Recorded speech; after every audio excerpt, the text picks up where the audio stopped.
So floor level, how are we performing? Is the foundation in normal tolerance?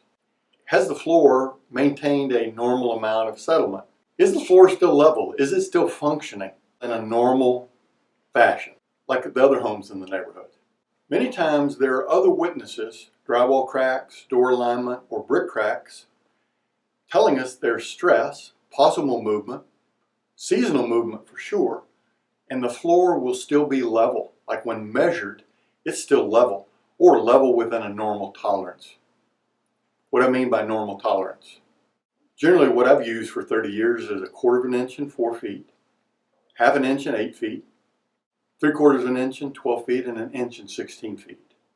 You know, this can be extrapolated further out across the whole foundation, which happens sometimes when you're measuring the whole foundation.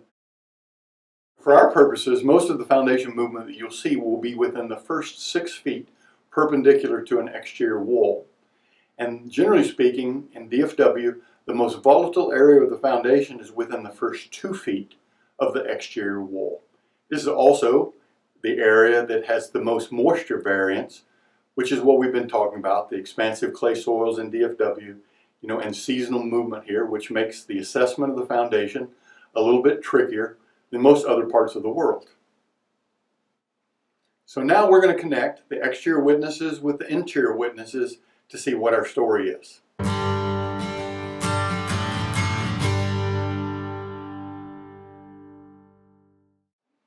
Starting on the outside with the mortar line, I look down the corner from the front of the house and I see that the mortar line is deflecting toward the back corner.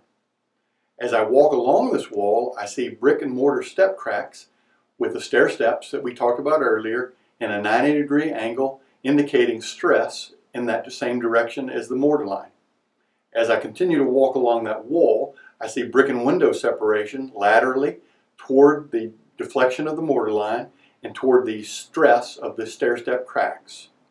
Then I get to the other corner and I find that the frieze board is separated as well. So on the exterior, we have all 4 witnesses there. The frieze board is separated, the brick and window alignment has separated, the brick and mortar step cracks have stressed, and the mortar line is deflected from one corner to the other.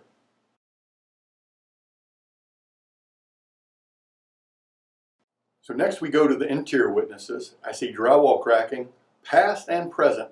You know, I use the flashlight trick to look for the patching, and I can see patches, but I also see recent drywall cracks that are open. Then I see that the door is misaligned as well. It's sticking.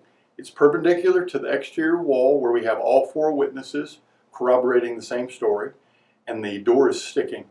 It's pinching. It's misaligned toward that exterior wall. And then the floor is measured, and I'm 2 inches out of level and 8 feet. There we have 7 witnesses all telling the same story.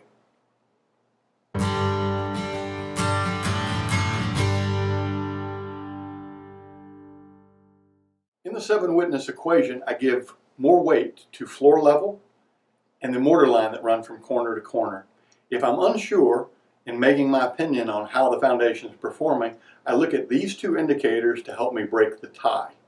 I hope the 7 witnesses have been helpful to you today and that they empower you to look at your home with new eyes. I also hope that this helps you go deeper in your conversation with engineers, your inspectors, your realtors, as you discuss your foundation.